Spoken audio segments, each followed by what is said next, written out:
Ibotta notifications can stop appearing when app permissions are disabled, notification settings are turned off, or the app is not running correctly. By the end, you'll know how to check Ibotta notification settings and fix common problems that stop alerts from showing. Start by checking your phone's notification permissions for Ibotta. Open your device settings, find Ibotta in the app list, and make sure notifications are allowed.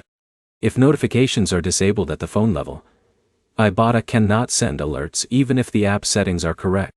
Next, open the Ibotta app and check any available notification preferences.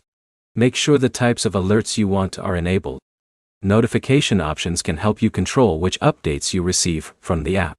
If notifications still do not appear, update Ibotta from your device's app store. An outdated app version can cause features like alerts and account updates to work incorrectly. After updating, close the app completely and reopen it.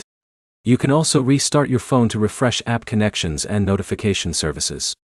Another step is checking whether your phone is blocking notifications through battery saving settings. Some devices limit background activity for apps to save power, which can prevent notifications from appearing. Review your battery settings and make sure Ibotta is allowed to run normally. If you recently changed phones or reinstalled Ibotta, check notification permissions again.